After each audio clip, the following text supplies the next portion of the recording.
Imagine waking up one morning to find out that your name, your fate, your very existence has just been declared illegal. That was the reality for over 6 million Jews with millions of others in one of the darkest chapters of human history, the Holocaust.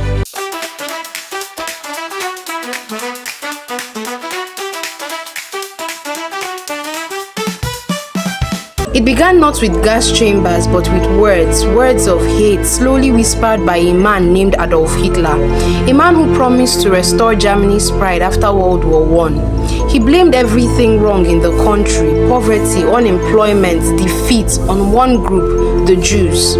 At first, people didn't see the danger. They thought it was just politics, speeches, rallies, propaganda. But hatred has a way of growing when left unchecked.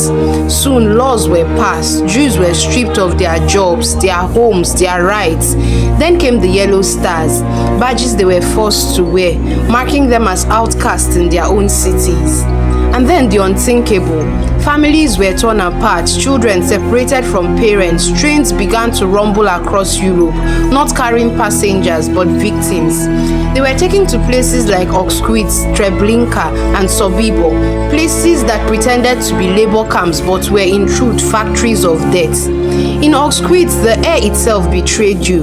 The smoke that rose from the chimneys wasn't from wood, it was from human beings.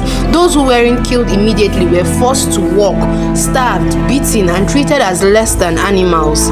Every day was a fight to stay alive. Every hour, someone you knew disappeared.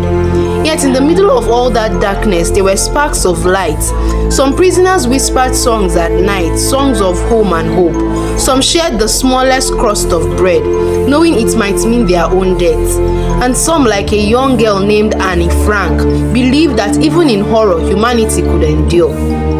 Annie was only 13 when she went into hiding in Amsterdam with her family. For 2 long years, she lived in a secret annex above her father's office, never seeing sunlight, never laughing out loud, always afraid that a knock on the door would mean the end. But she wrote. Every day she poured her fears and dreams into a small diary, words that would later touch the entire world.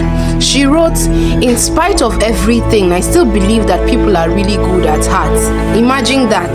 A girl hiding from the world, haunted by hate, still believing in kindness. That line, that hope, became the soul of millions who didn't survive. By the end of World War II, 6 million Jews, men, women, and children had been murdered. Along them were the Romani people, people with disabilities, political prisoners, and anyone Hitler deemed unworthy.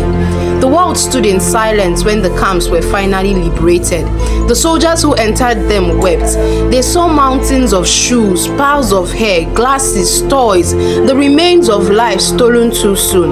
And when the survivors stepped out, weak and trembling, they weren't just walking away from camps, they were walking out of hell. The Holocaust wasn't just history, it was a warning of what happens when hate is allowed to grow, when silence becomes easier than speaking out, when humanity forgets that every person, no matter their fate, color, or name, deserves to live. And when you think of this story, remember Annie Frank's words. How wonderful it is that nobody need wait a single moment before starting to improve the world. What do you think of this story? I'd like to know in the comment section. For more stories like this, please follow, like, share, and subscribe.